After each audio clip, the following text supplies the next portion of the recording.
हाँ, सबसे पहले वाले केस में पूछा है find the product in the following cases, number of product including stereoisomer. अगर नंबर ऑफ प्रोडक्ट बोला है तो पहले तो एक चीज, हम सिंपल सा चीज ध्यान रखना, एल्डिहाइड और कीटोन दिखा, इसका मतलब न्यूक्लियोफिलिक एडिशन सोच सकते हैं। आगे जाके थोड़ा सा उसमें कुछ एडिशन होगा, बट अभी के लिए न्यूक्लियोफाइल सॉरी एल्डिहाइड कीटोन दिखा, न्यूक्लियोफिलिक एडिशन होगा। प्रोडक्ट बनाना सिंपल सा है। इस कंपाउंड में न्यूक्लियोफाइल क्या है, क्या है, CH3 माइनस। प्रोडक्ट बनाते वक्त जो कार्बोनिल कार्बन है इस पे न्यूक्लियोफाइल ऐड करो, डबल बॉन्ड ऑक्सीजन को OH में कन्वर्ट करो। मतलब सबसे पहला चीज, जो डबल बॉन्ड ऑक्सीजन वाला पार्ट है इसको OH में कन्वर्ट कर लिया, और यहाँ पे कार्बन पे जो कार्बोनिल कार्बन है इस पे न्यूक्लियोफाइल को ऐड कर लिया। सवाल ने पूछा है, ये तो प्रोडक्ट बन गया। सवाल ने पूछा है नंबर ऑफ प्रोडक्ट इंक्लूडिंग स्टीरियोआइसोमर। यहाँ को कायरल सेंटर है क्या, कायरल सेंटर नहीं है क्योंकि दो CH3 दे रखा। अगर कायरल सेंटर नहीं, इसका मतलब R+S नहीं बनेगा, एक ही प्रोडक्ट बनेगा इंक्लूडिंग स्टीरियोआइसोमर। सो अगर एल्डिहाइड कीटोन है तो न्यूक्लियोफाइल ऐड किया, डबल बॉन्ड ऑक्सीजन को OH में कन्वर्ट किया। सेकेंड वाला केस, न्यूक्लियोफाइल क्या है यहाँ पे, CH3 माइनस। प्रोडक्ट बनाते वक्त सिंपल सा केस है, हम लोग जो नीचे CH3 है ये सॉलिड पे है, सॉलिड पे ही रहेगा, बट जो डबल बॉन्ड ऑक्सीजन है इसमें कार्बोनिल कार्बन पे न्यूक्लियोफाइल ऐड करेंगे CH3, और जो डबल बॉन्ड ऑक्सीजन है इसको OH में कन्वर्ट करेंगे। लेकिन हम लोग स्टीरियो केमिस्ट्री की बात कर रहे हैं, तो ऐसा हो सकता है OH सॉलिड पे हो और CH3 वाला पार्ट डैश पे हो, और प्लस इसका जो, जैसे मान लो इसको सिस, इसको ट्रांस बोल देते हैं, तो ट्रांस के साथ इसका एक सिस स्ट्रक्चर भी निकल के आ जाएगा। सो कार्बोनिल कार्बन पे न्यूक्लियोफाइल ऐड करना होता है न्यूक्लियोफिलिक एडिशन में, डबल बॉन्ड ऑक्सीजन को OH में कन्वर्ट करना होता है, इसी को हम लोग न्यूक्लियोफिलिक एडिशन बोला करते हैं। आगे क्वेश्चन हम सॉल्व नहीं कर रहे, आपको खुद से ट्राई करना है। कौन सा, चलो क्वेश्चन नंबर 4 बताते हैं। क्वेश्चन नंबर 4 वाले पार्ट में कौन सा फंक्शनल ग्रुप है, पहले तो ये बताओ फंक्शनल ग्रुप कौन सा है, जल्दी बताओ यार, फंक्शनल ग्रुप नहीं पहचानेगा तुम लोग को पढ़ाना छोड़ देंगे हम। हाँ, सबसे पूछ रहे हैं कौन सा फंक्शनल ग्रुप है।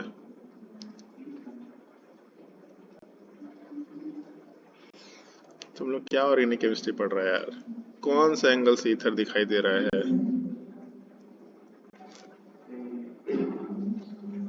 मतलब आप लोग फंक्शनल ग्रुप नहीं पहचान पा रहे यार, आप लोग पास आउट बैच में आ चुके हैं, 12th पास कर चुके हैं आप लोग। फंक्शनल ग्रुप पहचानना नहीं आ रहा आपको, कार्बन का प्रेजेंटेशन देख के समझ नहीं आ रहा कि कार्बन का प्रेजेंटेशन क्या है। यही शो करता है कि कितना मेहनत से आप लोग स्ट्रक्चर सीखने की कोशिश की अपने लाइफ में। आपको लगा इसमें कहीं तो हल्का चीज होता है, वही हल्का चीज आप लोग क्वेश्चन नहीं सॉल्व करने देगा। आप फंक्शनल ग्रुप ही नहीं पहचान पाएंगे, आप आगे का रिएक्शन क्या सोच पाएंगे यार।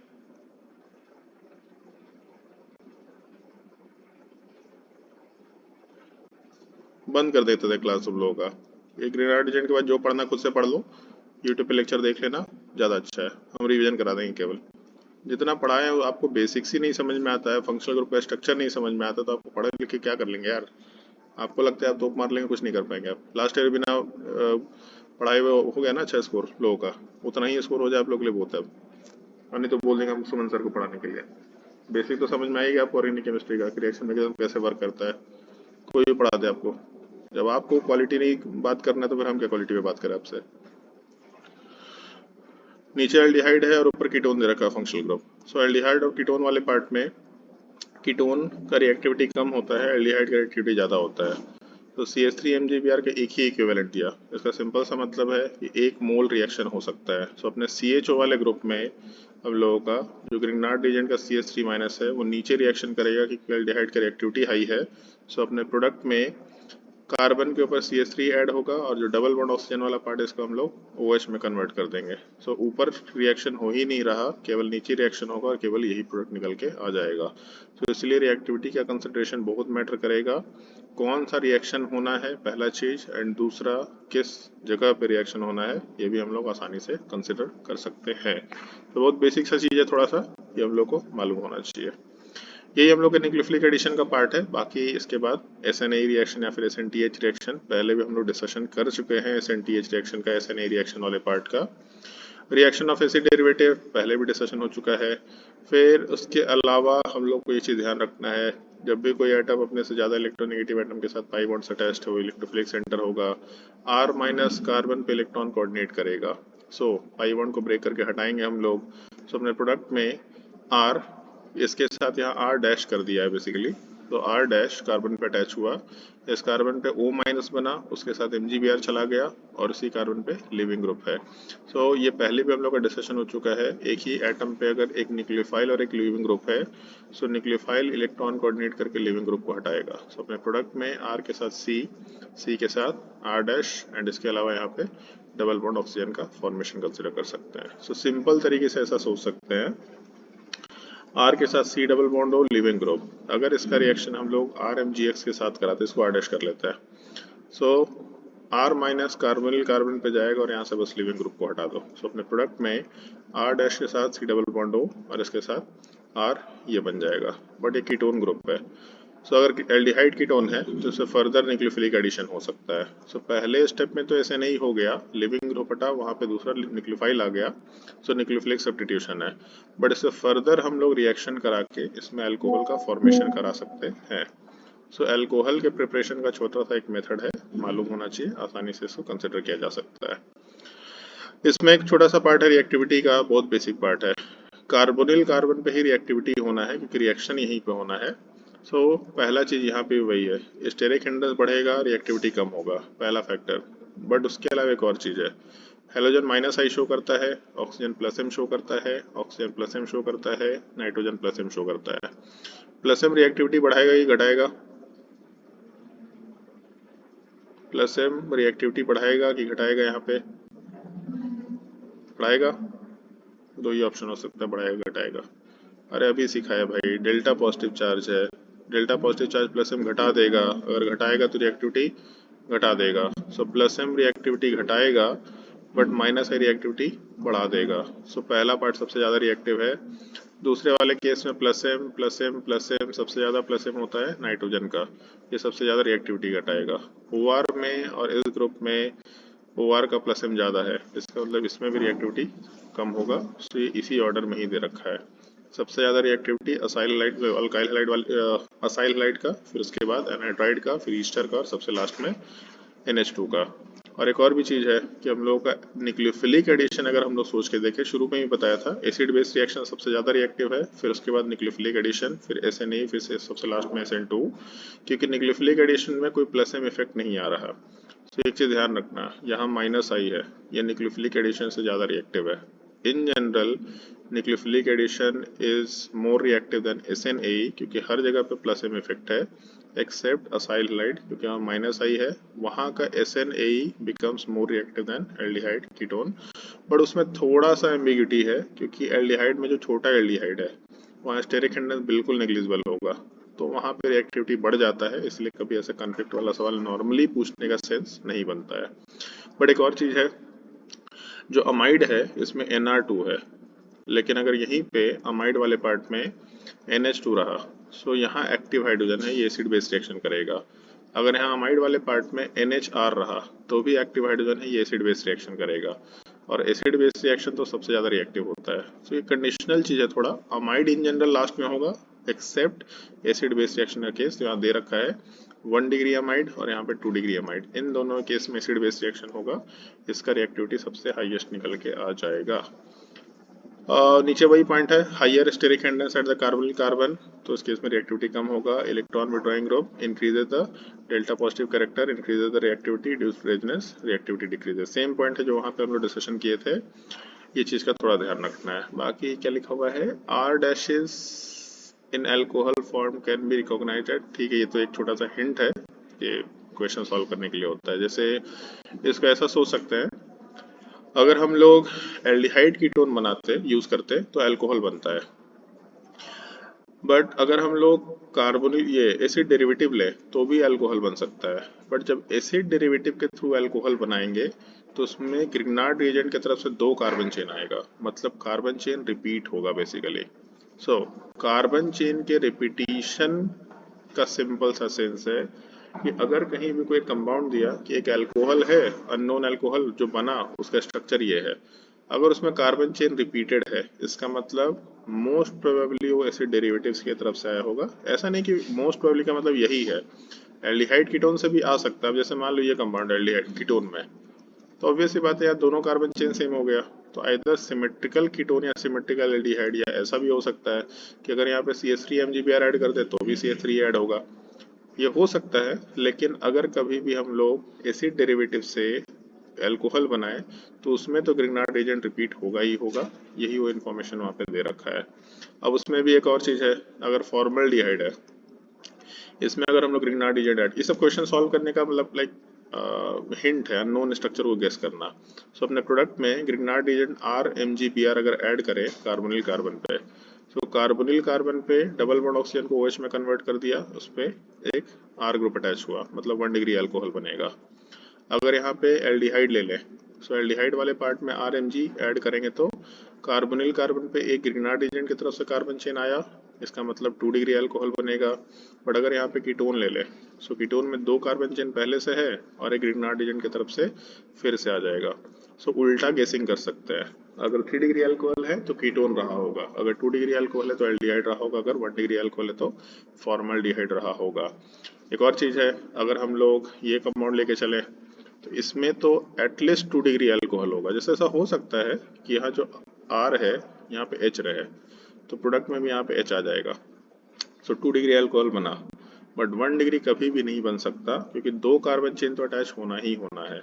सो इस केस में 1 डिग्री अल्कोहल नहीं बन सकता कभी भी, उसके लिए तो फॉर्मल्डिहाइड ही एक ऑप्शन है। लेकिन 2 डिग्री रहा या 3 डिग्री रहा तो उधर से भी बनाया जा सकता है। ये सब कुछ अननोन कंपाउंड का स्ट्रक्चर गेस करने का छोटा सा हिंट है, तब मालूम रहना चाहिए। Find the product in the following reaction, so 2 equivalent दिया, अगर एक दिया होता तो यहाँ से ग्रुप अटैच होगा, Cl हटाएंगे प्रोडक्ट में पीएच के साथ, C डबल बॉन्ड हो CH3 बन गया। बट जैसे ही हम लोग दूसरा इक्विवेलेंट ऐड करेंगे तो एक और CH3 ऐड हो जाएगा, जब एक और CH3 ऐड होगा तो पीएच के साथ कार्बन कार्बन इस पे एक और कार्बन ऐड किया और डबल बॉन्ड ऑक्सीजन को OH में कन्वर्ट कर दिया।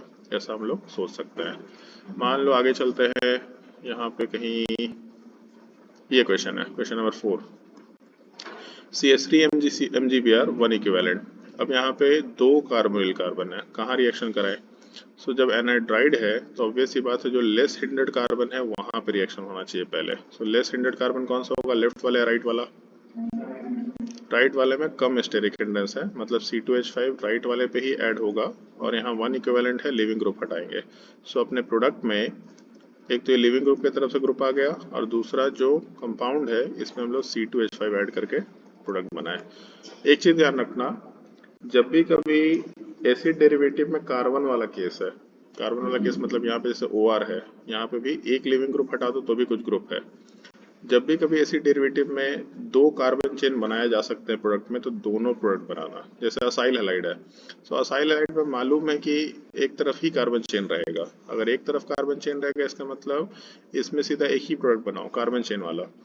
लेकिन अगर एनहाइड्राइड में या ईस्टर में या अमाइड में भी अगर 2 कार्बन चेन है तो हमेशा दोनों तरफ से प्रोडक्ट बनाने का हैबिट डालो। कभी कभी सिक्वेंशियल रिएक्शन में दूसरे साइड के बनाए हुए प्रोडक्ट को भी रिएक्शन में आगे यूज कर लिया जाता है। तो ये कुछ बेसिक पार्ट था, ऐसे नहीं का सिंपल केस है, बहुत ज्यादा कुछ भारी नहीं है। आपको रिएक्टिविटी का ऑर्डर प्रॉपरली मालूम होना चाहिए, किस ऑर्डर में रिएक्शन होगा ये प्रॉपरली मालूम होना चाहिए, तभी आप क्वेश्चन सॉल्विंग ढंग से कर सकते हैं। क्वेश्चन नंबर 8 की बात करते हैं। यहाँ पे PHMgBr दिया, Cl और OET दे रखा। सो पीएच तो इसमें ऐड होगा। अब यहाँ पे 2 लिविंग ग्रुप है, किसको हटाए तो ज्यादा अच्छा लिविंग ग्रुप कौन सा होगा, Cl माइनस या फिर OET? अगर Cl माइनस अच्छा लिविंग ग्रुप है, इसका सिंपल सा मतलब है हम लोग Cl वाले पार्ट को आराम से हटा सकते हैं। सो अपना प्रोडक्ट क्या बनना चाहिए, C डबल बॉन्ड O के साथ बेंजीन अटैच हुआ और इसके साथ क्या रह गया, OET। अच्छा, यहाँ एक्सेस या 2 इक्विवेलेंट दे रखा होता तो क्या करते हैं, मान लो 2 इक्विवेलेंट देता तो पहले एक Cl हटता, फिर उसके बाद क्या होगा, फिर पीएच जाएगा, एक और OET हटेगा। सो पीएच के साथ C डबल बॉन्ड O और यहाँ पे फिर एक और पीएच आएगा। अगर 3 इक्विवेलेंट या एक्सेस दे दे तो पहले एक Cl हटा, फिर एक OET हटा, कीटोन बना, इसके ऊपर फिर से आप एडिशन करा लो। सो जब तीसरा एडिशन कराएंगे तो एक ही कार्बन के ऊपर 3 पीएच ग्रुप है, और जो डबल बॉन्ड ऑक्सीजन है इसमें जाएगा OH में कन्वर्ट हो जाएगा।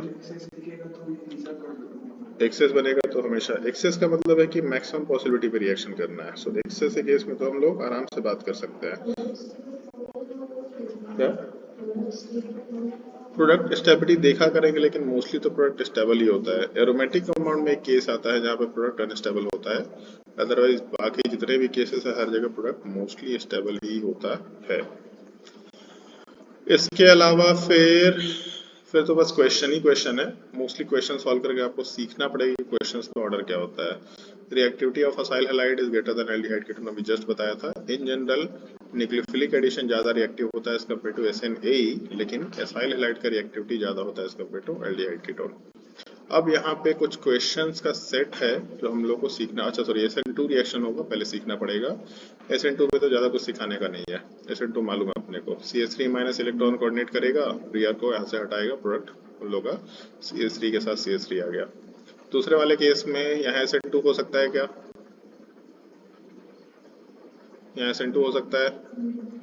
नहीं हो सकता, मतलब यहाँ पे नो रिएक्शन। यहाँ SN2 हो सकता है क्या? सर यहाँ तो हो ही सकते हैं, तो ग्रिग्नार्ड एजेंट है। यहाँ पे SN2 हो सकता है क्या? तो नियोपेंटाइल हैलाइड है, इसका मतलब नो रिएक्शन। क्वेश्चन नंबर 4, यहाँ SN2 हो सकता है क्या? नहीं हो सकता, लेकिन E2 हो सकता है, ये हम लोग विलियमसन सिंथेसिस में भी सीखे थे। तो यहाँ पे C2H minus C2H5 minus SN2 नहीं करेगा, बट E2 एलिमिनेशन कराएगा, क्योंकि बेसिक स्ट्रेंथ भी तो हाई ही है। तो अपने प्रोडक्ट में जैसे विलियमसन सिंथेसिस में प्रोडक्ट बनता है वैसे ही बनेगा। ये SN2 का सवाल है, स्टीरियोकेमिस्ट्री का बहुत अच्छा सवाल है, सोच के देखिए थोड़ा इसको। बाकी इसके अलावा क्या है क्वेश्चन में, फिर वही सीक्वेंशियल रिएक्शन है, मोस्टली सीक्वेंशियल रिएक्शन टाइप के कुछ चीज इसमें दे रखे हैं। अब इसमें एक छोटा सा सवाल है मिसलेनियस का पार्ट। कितना टाइम बच गया? 44, ठीक है। सो पहला चीज, कुछ मिसलेनियस क्वेश्चन है जो आपके एनसीईआरटी में अलग अलग जगह डिस्ट्रीब्यूटेड है, और उन टॉपिक्स में मोस्टली हम लोग एक ही कॉमन पैटर्न की बात कर रहे हैं। पहला पार्ट है रिएक्शन विद CO2। जब भी कोई एटम अपने से ज्यादा इलेक्ट्रोनेगेटिव एटम से पाई बॉन्ड से अटैच्ड है, ये आज तीसरी बार हो गया, टोटल 6 बार हो गया। कार्बन इलेक्ट्रोफिलिक सेंटर होगा, सो R माइनस इस पे ऐड करेंगे, पाई बॉन्ड को ब्रेक करके हटाएंगे।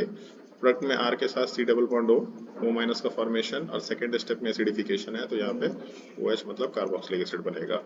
तो CO2 में कार्बोक्सिलिक एसिड बना। मान लो SO2 दे रखा, तो SO2 में फिर से वही सेम चीज, जब भी कोई एटम अपने से ज्यादा इलेक्ट्रोनेगेटिव एटम के साथ पाई बॉन्ड से अटैच्ड है, सो R के साथ सल्फर अटैच होगा, इसके साथ 2 डबल बॉन्ड ऑक्सीजन और एक O माइनस पे H प्लस, तो सल्फोनिक एसिड बन जाएगा। ये हम लोग का 7वीं बार हो गया। जब भी कोई एटम अपने से ज्यादा इलेक्ट्रोनेगेटिव एटम से पाई बॉन्ड से अटैच्ड है, तो इस पे ग्रिग्नार्ड एजेंट मान लो ऐड हुआ, तो प्रोडक्ट में carbon double bond N minus बनेगा, एंड जो N माइनस वाला पार्ट है उस पे सेकेंड स्टेप में जब एसिडिफिकेशन करेंगे तो H तो ऐड होगा, और आपको एक साइनाइड का हाइड्रोलिसिस बताया था, जितना कार्बन नाइट्रोजन वो बॉन्ड को ब्रेक करके OH आएगा। तो यहाँ डबल बॉन्ड ऑक्सीजन है, सो अगर हम लोग यहाँ पे हाइड्रोलिसिस कराते हैं क्योंकि एसिडिक मीडियम है, तो ये बॉन्ड ब्रेक होगा, इन दोनों कार्बन पे मतलब 2 OH आएगा, नाइट्रोजन पे 2 हाइड्रोजन और एक कार्बन पे 2 H ग्रुप, अनस्टेबल है तो प्रोडक्ट में डबल बॉन्ड ऑक्सीजन बन जाएगा। सो ये भी उसी सिस्टम का पार्ट है। इसके अलावा ऑक्सीजन के साथ रिएक्शन होना चाहिए, हाँ ठीक है, रिएक्शन विद O2 ये आपको रटना है। RMJS का रिएक्शन अगर O2 के साथ कराते हैं तो अल्कोहल बनता है। सो O2 का मतलब 2 ऑक्सीजन है, तो 2 ग्रिग्नार्ड एजेंट ऑक्सीजन के साथ कंबाइन करके 2 अल्कोहल बनाएगा। PH MgX अगर ले लो तो यहाँ से भी हम लोग को OH PHOH मिलेगा। इसको स्टार मार्क करने का एक पर्पस है, पीएच के साथ अगर X है तो इसको PHOH में कन्वर्ट करने के लिए हम लोग न्यूक्लियोफिलिक सब्स्टिट्यूशन यूज नहीं कर सकते, बहुत मुश्किल काम है। सो जस्ट बिकॉज कि इस पे SN1 SN2 कुछ नहीं हो सकता, तो पहले इसको ग्रिग्नार्ड एजेंट में कन्वर्ट करो Mg के साथ रिएक्शन करके PH MgX में, और इसका ऑक्सीजन से रिएक्शन करा के फिनॉल बनाओ। सो फिनॉल के प्रिपरेशन का एक अच्छा मेथड है थ्रू ग्रिग्नार्ड एजेंट, इसलिए इसको स्टार मार्क किया है। ऊपर वाला केस वही आता है, क्योंकि अगर हम लोगों को RX को ROH में कन्वर्ट करना है तो OH माइनस ले लो, वाटर ले लो, काम हो जाएगा। तो क्यों इसको ग्रिग्नार्ड एजेंट में कन्वर्ट करके इतना मेहनत करेंगे। सो ऊपर वाला केस वाहियात है, ये अपने काम का नहीं है, लेकिन इसका पीएच वाला रिएक्शन अपने काम का है, इसलिए इसको स्टार मार्क कर रखा है। O2 के जगह पे एसिड ले लो, सल्फर। सल्फर का मतलब हम लोग ऐसा कुछ कंपाउंड बना करके चलते हैं, शायद आपको याद होगा, ऐसा आप लोग देखे होंगे, क्राउन शेप में सल्फर होता है ऐसा। सो अब लोगों का सल्फर जो है वो S8 के फॉर्म में है, मतलब 8 ग्रिग्नार्ड रिएजेंट चाहिए। जैसे 2 ऑक्सीजन के साथ OH बना, सल्फर के साथ SS बनेगा, बट 8 सल्फर है, 8 कंपाउंड रिएक्शन करके 8 मरकैप्टन या थायोल बोल दो, उससे 8 थायोल का फॉर्मेशन होगा, ऐसा आसानी से सोचा जा सकता है। इसके अलावा इपॉक्साइड का एक रिएक्शन होना चाहिए। अरे इपॉक्साइड का रिएक्शन कहाँ गया? ये तो कुछ छोटे छोटे रिएक्शन है जो आते हैं वापस से अभी, ये भी आते हैं वापस से अभी। इपॉक्साइड का एक रिएक्शन होना चाहिए यार कहीं पे। हाँ ये तो इपॉक्साइड का रिएक्शन पहले हम लोग पढ़ चुके इपॉक्साइड। बस इपॉक्साइड क्या करेगा? SN2 रिएक्शन करेगा। सो R माइनस SN2 का मतलब लेस हिंडर्ड कार्बन पे रिएक्शन करेगा, बॉन्ड को ब्रेक करके हटाओ। सो अपने प्रोडक्ट में बाहर वाले कार्बन पे R ऐड हुआ, अंदर वाले पे O माइनस बना, और H प्लस का एडिशन कराए तो OH बन गया। लेकिन अगर हम लोग पहले स्टेप में AlCl3 के साथ रिएक्शन कराए तो यहाँ पे जो ऑक्सीजन है ये लोन पेयर रखेगा, मतलब लेविस बेस है। AlCl3 वैकेंट ऑर्बिटल रखेगा, मतलब लेविस एसिड है। तो पहले स्टेप में हम लोग का जो ऑक्सीजन है ये AlCl3 के साथ कंबाइन करेगा, और अपने प्रोडक्ट वाले पार्ट में हम लोग आराम से minus charge and plus charge बना सकते हैं। अब ये नॉन क्लासिकल कार्बोकेटायन बन गया। अगर नॉन क्लासिकल कार्बोकेटायन बन गया तो इस स्टेप में न्यूक्लियोफाइल उस कार्बन पे ऐड होता है जहाँ पे मोर स्टेबल कार्बोकेटायन कैरेक्टर मिले, मतलब अब जो रिएक्शन होगा वो अंदर वाले पार्ट पे हो जाएगा और यहाँ से लेफ्ट साइड वाले पार्ट से बॉन्ड ब्रेक कर सकता है। सो अपने प्रोडक्ट में R वाला पार्ट अंदर ऐड हुआ, बाहर ऑक्सीजन चला गया, इसके साथ AlCl3 है। AlCl3 पे माइनस तो रह जाएगा बट ऑक्सीजन का पॉजिटिव चार्ज खत्म हो जाएगा। अब जब वाटर ऐड करेंगे तो जितने मेटल नॉन मेटल के बॉन्ड उसको ब्रेक करके यहाँ पे OH का एडिशन कर सकते हैं। सो जस्ट उल्टा प्रोडक्ट आ गया। सी इपॉक्साइड का केस सिंपल है, नॉर्मली SN2 है, लेकिन अगर उस पर पॉजिटिव चार्ज इंड्यूस कर दिया तो SN1 टाइप से रिएक्शन सोचना पड़ेगा। ये हम लोग के ग्रिग्नार्ड रिएजेंट का नॉर्मल केस है। बाकी मोस्टली क्वेश्चन ही क्वेश्चन है जो हम लोग को ध्यान रखना है। ऊपर के कुछ केस है, 2 केस बेसिकली इसको ध्यान रखना है, 2 सर्टेन क्वेश्चन है। Find the number of moles of Grignard reagent consumed. So Grignard reagent consumption का केस है, कितने मोल्स कंज्यूम हो सकते हैं। जैसे यहाँ पे एक फंक्शनल ग्रुप दिख रहा, ये एसिड बेस रिएक्शन करेगा, एक एसिडिक हाइड्रोजन है, 1 मोल यहाँ कंज्यूम होगा, और एसिड बेस क्योंकि ज़्यादा रिएक्टिव है तो इस पोजीशन पे एसिड बेस, नीचे भी एसिड बेस दिख रहा, यहाँ पे सिंपल अल्काइल हैलाइड का केस है, यहाँ SN2 हो सकता है।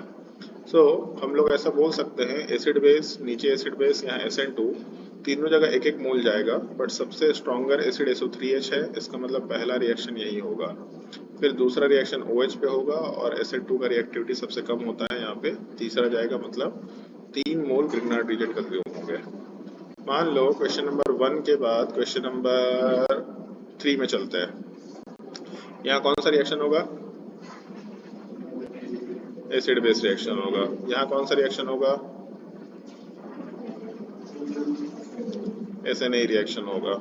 यहाँ कौन सा रिएक्शन होगा? न्यूक्लियोफिलिक एडिशन होगा। यहाँ कौन सा रिएक्शन होगा? आपको फंक्शनल ग्रुप फटाफट पहचानने आना चाहिए, उसके हिसाब से रिएक्शन आपके पास दिमाग में रटा होना चाहिए। सो एसिड बेस का मतलब 1 ही मोल रिएक्शन होगा, और OH के अलावा कोई और एसिड बेस कर नहीं सकता, सबसे ज़्यादा रिएक्टिव नेचर का पार्ट है पहला। नॉर्मली न्यूक्लियोफिलिक एडिशन SNA से ज़्यादा रिएक्टिव होता है, लेकिन असाइल हैलाइड जो पार्ट है ये ज़्यादा रिएक्टिव होगा। इसका मतलब जो अपना दूसरा रिएक्शन है ये यहीं पे ऊपर वाले पार्ट पे जाएगा। चलो यहाँ तो हो गया, लेकिन असाइल हैलाइड पे 2 रिएक्शन होता है, एक तो लीविंग ग्रुप हटता है, फिर एक न्यूक्लियोफिलिक एडिशन होता है। अब ये सोचो, नीचे एल्डिहाइड पे भी न्यूक्लियोफिलिक एडिशन है, ऊपर असाइल हैलाइड में ये हटा, मिनिमम तो एक कार्बन अटैच होगा ही होगा ग्रिग्नार्ड रिएजेंट की तरफ से, मैक्सिमम तो कुछ भी हो सकता है कार्बन चेन, लेकिन मिनिमम एक कार्बन तो अटैच होगा। तो ऊपर कीटोन बन गया है। सो कीटोन में न्यूक्लियोफिलिक एडिशन होगा और उसका रिएक्टिविटी नीचे के एल्डिहाइड से कम है। इसका मतलब ऊपर सेकेंड रिएक्शन तो हुआ था, पर नीचे फिर तीसरे रिएक्शन की हम लोग बात करेंगे, क्योंकि एल्डिहाइड ज़्यादा रिएक्टिव नेचर का है और एल्डिहाइड पे एक ही रिएक्शन हो सकता है। सो ऊपर दूसरा रिएक्शन हुआ तो मोल कंज्यूम हुआ, नीचे तीसरा मोल कंज्यूम हुआ। अब उसके बाद ऊपर कीटोन है और यहाँ SNAE है, और कीटोन का न्यूक्लियोफिलिक एडिशन ज़्यादा रिएक्टिव है, इसका मतलब चौथा मोल ऊपर ही चला जाएगा कंजम्पशन में। फिर उसके बाद SNAE की जब हम लोग बात करेंगे तो यहाँ वाले पार्ट में 5वां मोल और यहीं पे 6ठा मोल, ऐसा हम लोग आसानी से कंसिडर कर सकते हैं। सो टोटल 6 मोल कंज्यूम होगा, डायरेक्टली भी आंसर दे सकते थे। 2 मोल यहाँ चला गया, 2 मोल यहाँ चला गया, 1 मोल यहाँ चला गया, 1 मोल यहाँ चला गया, ऐसे भी आ सकता है। बट रिएक्टिविटी के ऑर्डर में ही कंसिडरेशन करो ताकि आपको रिएक्टिविटी का भी पार्ट सीखने को ढंग से मिले। सो 5वां और 6ठा दोनों सबसे लास्ट में गया, पहला एसिड बेस पे गया, दूसरा SNAE में गया, तीसरा न्यूक्लियोफिलिक एडिशन में नीचे गया, चौथा न्यूक्लियोफिलिक एडिशन में ऊपर गया। टोटल 6 मोल कंज्यूम हुए। ये हम लोग के एसिड बेस रिएक्शन का एक छोटा सा पार्ट है जो हम लोग को मालूम होना चाहिए। Sorry, number of moles of Grignard agent. बाकी क्वेश्चन आपको सॉल्व करना है। और इसके अलावा ये पॉइंट जो सबसे पहले बोले थे हम लोग मीडियम कौन सा यूज नहीं कर सकते, इसके अलावा कुछ और चीजें हैं। कभी भी अगर रिएक्टेंट के अंदर कोई दूसरा रिएक्टिव साइट प्रेजेंट है तो हम लोग इस केस में ग्रिग्नार्ड एजेंट प्रिपेयर नहीं कर सकते। मतलब कोई मॉलिक्यूल के अंदर अगर ग्रिग्नार्ड एजेंट से रिएक्ट करने वाले कंपोनेंट प्रेजेंट है तो हम लोग ग्रिग्नार्ड एजेंट नहीं बना सकते। जैसे मान लो अगर यहाँ पे ब्रोमीन दे रखा है Mg ट्राइथर, सो एक जगह रिएक्शन होगा, माइनस चार्ज बनेगा, तुरंत वो माइनस चार्ज इलेक्ट्रॉन कोऑर्डिनेट करके दूसरे ब्रोमीन को हटाएगा। ये हम लोग E2 एलिमिनेशन में पढ़ भी चुके हैं। विस्नल डाइहालाइड पे मैग्नीशियम और जिंक के साथ ट्राइथर यूज करो या हीटिंग यूज करो, प्रोडक्ट बन जाएगा। सो अगर मान लेते हैं कि ग्रिग्नार्ड एजेंट बना, एक जगह पे माइनस चार्ज बना और ये माइनस चार्ज वाला पार्ट MgBr में कन्वर्ट भी हुआ, बट जस्ट बिकॉज कि बगल वाले कार्बन पे फिर से रिएक्शन हो सकता है, SN2 आराम से डबल बॉन्ड का फॉर्मेशन कराएगा और ग्रिग्नार्ड एजेंट बन के कंज्यूम हो जाएगा। मतलब ग्रिग्नार्ड एजेंट बनाने का मतलब है कि हम लोग किसी एक्सटर्नल यूज के लिए उसको बना रहे हैं। अगर इंटरनली कंजम्पशन हो जा रहा है ग्रिग्नार्ड एजेंट का तो उसको बनाने का कोई पर्पस नहीं है। So Grignard agent can not be form, अगर बोला मतलब can not be form for external use, internal तो यूज कर ही सकते, उसमें कोई दिक्कत नहीं है। सेकेंड वाले केस में भी ब्रोमीन बना, माइनस चार्ज MgBr, फिर इलेक्ट्रॉन कोऑर्डिनेट करके ब्रोमीन को हटाया, सब प्रोडक्ट वाले पार्ट में डबल बॉन्ड बन जाएगा। क्वेश्चन नंबर 3 में अगर चले तो जहाँ पे Cl ग्रुप है यहाँ पे MgCl आएगा माइनस चार्ज, लेकिन नीचे एक्टिव हाइड्रोजन है। सो ये negative charge acid base reaction करके प्रोडक्ट वाले पार्ट में ऊपर जहाँ पे कार्बन चेन आया था उसको तो छोड़ दो, बट नीचे में माइनस चार्ज आ जाएगा और यहाँ पे MgCl को हम लोग छोड़ सकते हैं। सो पहले ऊपर ग्रिग्नार्ड एजेंट बना, मतलब यहाँ जो Cl है यहाँ पे बीच में Mg आया, लेकिन ये नेगेटिव चार्ज तुरंत एसिड बेस रिएक्शन करके खत्म हो गया, मतलब यहाँ नॉर्मल कार्बन चेन बन गया। सो ऐसे में नेगेटिव चार्ज को नीचे वाले मैग्नीशियम सोडियम के साथ जाना पड़ेगा। क्वेश्चन नंबर 4, मान लेते हैं यहाँ ग्रिग्नार्ड एजेंट बना लेकिन इस कंपाउंड में एल्डिहाइड है तो न्यूक्लियोफिलिक एडिशन हो सकता है इंट्रामॉलिक्यूलर। नेगेटिव चार्ज कार्बन पे इलेक्ट्रॉन कोऑर्डिनेट करेगा 1 2 3 4 5 एटम। इसका मतलब एक 5 मेंबर रिंग बनेगा। उस 5 मेंबर रिंग में पहला एटम 5 में से कंबाइन हुआ, फिर डबल बॉन्ड ऑक्सीजन को फिर हम लोग उसमें OH में कन्वर्ट कर देंगे, तो ये हम लोग का प्रोडक्ट बन जाएगा। मतलब ग्रिग्नार्ड एजेंट नहीं बन रहा है। सो पहला तो ये कि ग्रिग्नार्ड एजेंट कब नहीं बनेगा, ये तो हो गया। और अगर इन केस नहीं बन रहा है तो प्रोडक्ट क्या बन रहा है ये अपने को सोचना है। ये हम लोग के ग्रिग्नार्ड एजेंट में कुछ छोटा सा टॉपिक था। बाकी इसके अलावा इसमें कुछ क्वेश्चंस है मिसलेनियस, वो आपको ट्राई करना है। आपके पास आंसर्स तो दे ही रखे हैं, सो मेरा सजेशन होगा कि ग्रिग्नार्ड एजेंट के इस टॉपिक को आप ट्राई करो। ये जो PDF है ये हम आपको भेज देंगे, आप इसी PDF के थ्रू क्वेश्चंस को ट्राई करना। और अगर आप नहीं बनेगा तो फिर जो बुकलेट आपको सॉरी जो आपको नोट्स कॉपी मिला है उस नोट्स कॉपी में आंसर्स को देखने की कोशिश करना, वहां से रिलेट करने की कोशिश करना। नोट्स कॉपी में ग्रिग्नार्ड एजेंट मोस्टली कवर्ड है, इससे ज़्यादा कुछ करने की ज़रूरत नहीं है। इसके बाद नेक्स्ट क्लास में हम लोग 2 चीज़ पढ़ सकते हैं। न्यूक्लियोफिलिक एडिशन भी पढ़ सकते हैं, मतलब एल्डिहाइड कीटोन का रिएक्शन पूरा का पूरा ये टॉपिक होगा जो पढ़ा जा सकता है, सिमिलर नेचर का है बेसिकली। तो न्यूक्लियोफिलिक एडिशन टॉपिक पढ़ के खत्म कर सकते हैं हम लोग, या फिर हम लोग नेक्स्ट टॉपिक में एल्डिहाइड ये एरोमेटिक कंपाउंड पढ़ेंगे। मेरा प्रेफरेंस होगा कि हम लोग न्यूक्लियोफिलिक एडिशन पढ़ के खत्म कर लें ताकि एल्डिहाइड कीटोन तक का टॉपिक आपको समझ में आ जाए पूरा। उसके बाद हम लोग carboxylic acid and derivative amine ये टॉपिक ये पढ़ सकते हो, छोटा छोटा पार्ट है। एरोमेटिक कंपाउंड वाला पार्ट उसके बाद एकदम से शुरू करके हम लोग पढ़ाई कर सकते हैं, मतलब ये आराम से किया जा सकता है। बट इसके बाद हम लोग नेम रिएक्शन का पार्ट होगा, ऑक्सीडेशन रिडक्शन का पार्ट होगा, जो एक एक करके डिस्कशन में यूज करते चले जाएंगे। सो नेक्स्ट क्लास में कंटिन्यू करते हैं हम लोग nucleophilic addition of aldehyde ketone, उसका नोट्स हम शेयर कर देंगे। बाकी उसके बाद कार्बोक्सिलिक एसिड पढ़ाने का मन किया तो कार्बोक्सिलिक एसिड करेंगे। छोटा छोटा टॉपिक है, मतलब चलो एक बार हम दिखा देते हैं आप लोगों को कि टॉपिक में बचा क्या है।